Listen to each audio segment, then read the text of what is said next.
Hey YouTube. Today in the shop I've got a 2016 Subaru Crosstrek. This job is an oil change, pretty simple one. So as you can see here, I've got the vehicle up on ramps just to give me a little bit more clearance to get underneath it later. It's also a perfect candidate for topside oil change if you have the tools to do so. The oil filter is really easy to get to on these. It's right here. You might want to get some compressed air and blow around this cup in here, because a bunch of oil gets in here once you start to unscrew the oil filter.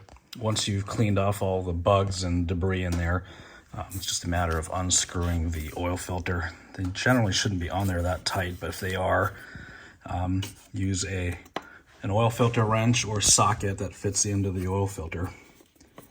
And it simply unscrews from here.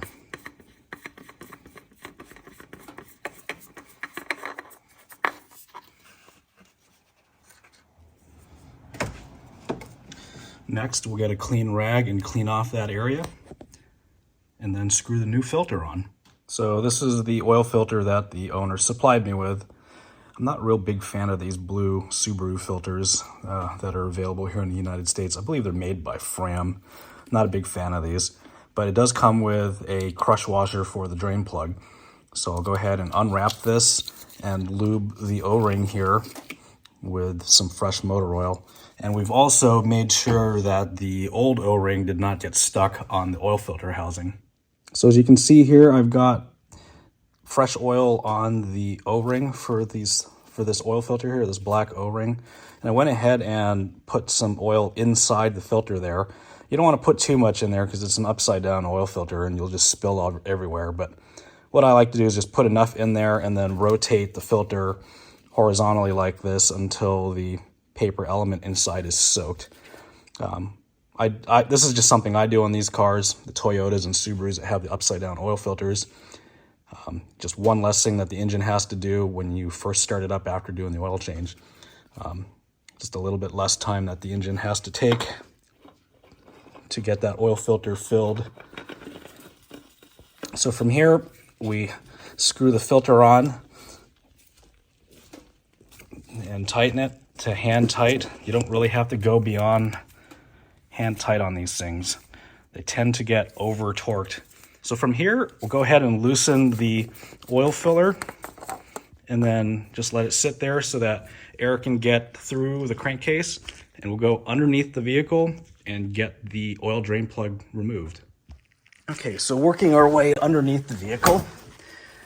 So this is the splash pan, and right here through this opening, so just to give you perspective, through this opening here, you will see the engine oil drain plug.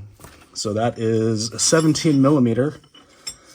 You'll need a wrench or socket to get that loose. And you don't even need to take the skid plate off or splash pan off. Just make sure your oil catch is underneath. So use a 17 millimeter wrench. As we're looking at the head of the bolt or drain plug, we're gonna turn the fastener counterclockwise. So we got that broken free. Go ahead and get the drain plug loosened up, and I'll have the oil drain pan at the ready.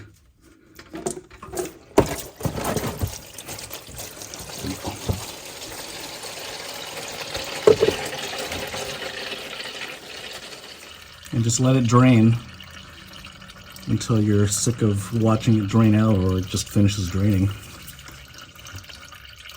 Okay, so we're just about done letting it drain here. What we'll do here is we'll take the drain plug and we'll make sure to remove the old crush washer. You might have to use a pick or something to get rid of this. And then get the new one. And I usually like to stick there's two sides of this thing. I usually like to stick the flat side towards the engine block. Like so. So the rounded side goes towards the drain plug itself, flat side towards the engine block, and then we'll just screw it back in. Okay, we'll get it partially screwed in and then grab some brake clean and just clean the area up.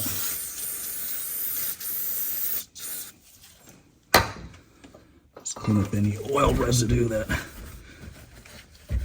may have gotten out. And then screw the drain plug in the rest of the way. And then from there, we'll torque the drain plug. I'll have the torque spec in the video description. You just want to notice that I'm grabbing really close to the head of the wrench as opposed to the end. These things don't need to go on all that tight. So you keep tightening, you'll feel that washer crushing. As it's crushing, the drain plug will move, tighten pretty easily. Then you'll get to kind of where it stops. So I'm pulling on it and it stops. That's it, snug. So we'll just clean up the rest of our mess here, and then we'll go back top side and fill the oil back up. All right, so now we're just gonna fill the engine oil up now that we've got the drain plug and the oil filter put in. These engines take 0W20 oil. I think the oil capacity is something around 5 quarts, but we'll go ahead and stop at 4 quarts and then pull the dipstick and just see where we're at.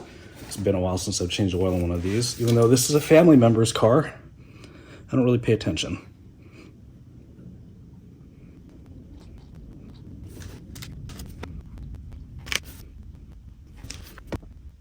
Okay, so that's about 4 quarts in. We'll go ahead and pull the dipstick over here and check it, see where we're at.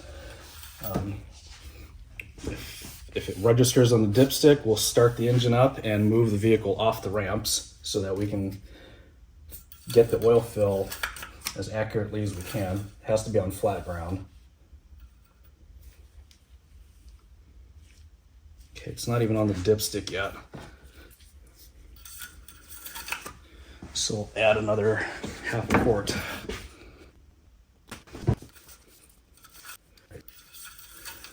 We are registering on the dipstick now, enough that we can start the engine without worrying about damaging it. So we'll give the engine a start and back it off the ramps, get the vehicle on flat ground. So we're inside the vehicle. We're gonna give it its initial start. We wanna pay attention to the oil light that's in the middle there. So it would be this guy that looks like a oil can. We'll start the vehicle up and make sure that light goes away before we do anything else.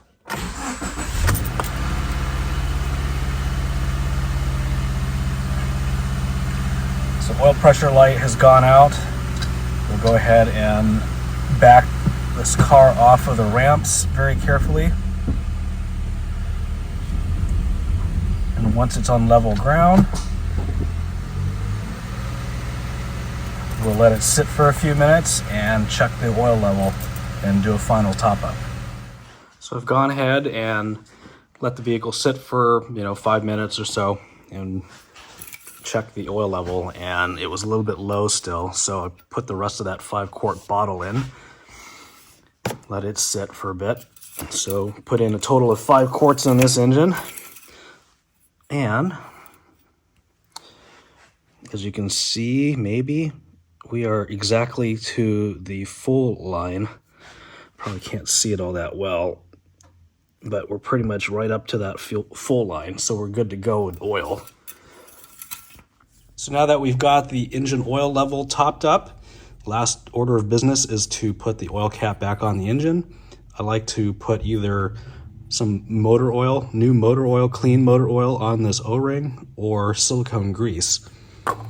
That helps this cap from getting stuck on the engine block the next time you need to do the oil change or add more oil. And you don't have to tighten these all that much, just snug. These often get over tightened and you end up needing pliers to get this cap off. Anyway, that's how you do an oil change on one of these Subaru Crosstreks. If you like this video, please click the like button. And if you like content like this, consider subscribing to my channel. So until next time, thanks and have a great day.